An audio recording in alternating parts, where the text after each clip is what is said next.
Il y a Malika qui disait qu'elle cherchait des réponses. Je pense qu'elle n'est pas la seule ici, parce que je pense que ce qui fait un peu le point commun de toutes les personnes qui ont signé le chantier d'espoir, c'est qu'évidemment, on essaie de trouver un moyen de sortir de ce merdier international dans lequel on est, politique, social, économique, etc.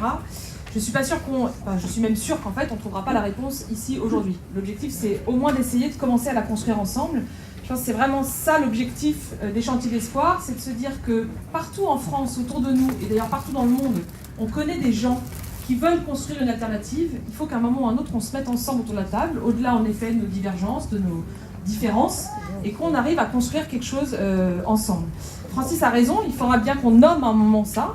Pour l'instant, c'est assez flou ce qu'est Chantier d'espoir. Il y a des choses écrites dans le texte assez ambitieuses qui nous rassemblent, qui rassemblent le fait que Chantier d'espoir, ça rassemble à la fois des individus, des mouvements sociaux, des mouvements politiques. Ça, c'est assez inédit en France, dans un objectif politique. Ça, c'est assez inédit.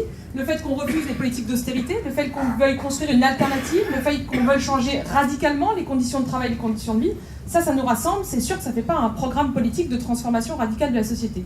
Mais c'est quand même une première base pour essayer de se mettre ensemble. Et moi, parce qu'il y en a plusieurs qui ont cité quels étaient leurs espoirs, moi, c'est assez clair. Mon espoir, c'est qu'on reprenne le pouvoir, quoi. C'est que j'ai vraiment le sentiment, même si j'ai mis le bulletin de vote de François Hollande dans l'urne le 6 mai 2012, avec pas beaucoup d'empathie et pas beaucoup d'espoir, j'ai quand même le sentiment malgré tout qu'on m'a volé ma voix. Et que ma voix, qui est quand même en tant que citoyenne le seul truc que j'ai pour essayer de faire changer la donne, eh ben, elle m'a été volée. Et que j'ai voté pour un truc et que c'est quelque chose d'autre qui a été mis en place. Même si je me faisais pas beaucoup d'illusions, je pense que je suis pas la seule à ressentir ça dans la société et que c'est là-dessus aussi qu'il faut réussir à recréer de l'espoir sur le fait que le bulletin de vote, il peut changer radicalement la vie des gens.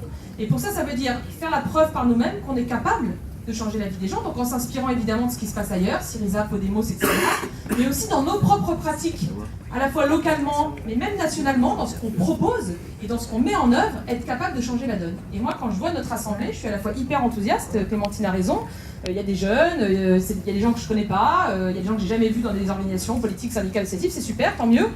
Et en même temps, on est quand même très nombreux, par exemple, à être de la même couleur. Et ben moi, je me dis, là, on a encore quelque chose à prouver pour permettre de recréer des liens entre les fractures. C'est Pierre, je crois tout à l'heure, qui parlait de ces fractures-là. Et je me dis qu'on a encore des choses à créer là-dessus pour faire en sorte que le mouvement qu'on est en train de créer, je ne sais pas quelle forme il prendra, Francis a raison, il faut qu'on le construise, il faut qu'on le nomme. Et en même temps, si on veut faire en sorte que ce mouvement il réussisse son coup, il faut qu'il rassemble tout le monde.